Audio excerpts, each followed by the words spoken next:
YCP పాలనపై రాష్ట్రంలోని అన్ని వర్గాల ప్రజలు ఆగ్రహంతో ఉన్నారని ఎంపీ రఘురామకృష్ణరాజు అన్నారు. రానున్న ఎన్నికల్లో 135 నుంచి 155 సీట్లు నెగ్గి టీడీపీ జనసేన కూటమి ప్రభుత్వం ఏర్పాటు చేస్తున్నట్లు రహస్య సర్వేలో తేలిందని ఆయన చెప్పారు.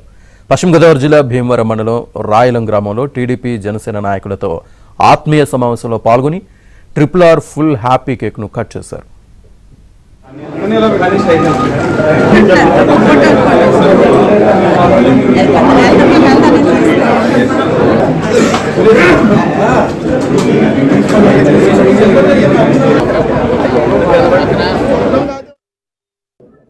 ఎప్పుడెప్పుడు ఈ ప్రభుత్వాన్ని దింపుదామా, ఆ పోలింగ్ రోజు ఎప్పుడు వస్తుందా అని ఎంతో ఆవేశంతో, కానీ పైకి కనపడిన ఆవేశంతో, మనసులోనే తీవ్రమైన వేదనతో ఈ ప్రభుత్వాన్ని దింపేయడానికి రెడీగా ఉన్నారు అనేది అన్ని సర్వేల ద్వారా, సీక్రెట్ సర్వేల ద్వారా చాలా స్పష్టంగా ఉంది.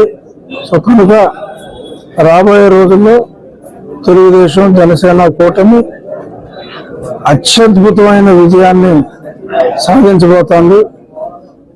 ట్రెడిషనల్ గా ఏదైతే vote bank YSR Congress party ఉందో అందులో కనీసం ఒక 5 నుంచి 7% కాంగ్రెస్ పార్టీ షర్మిల నాయకత్వంలో ప్రతిపక్షాల ఓటు చీలదు.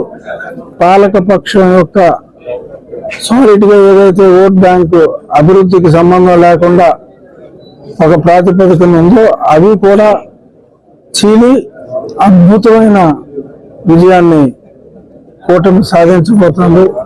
ఇప్పుడున్న పరిస్థితుల్లో 135 ఖాయం. రేపు కాంగ్రెస్ పార్టీ కాస్త పుంజుకుంటే 150 కంఫర్టబుల్ గా క్రాస్ అవుతుంది.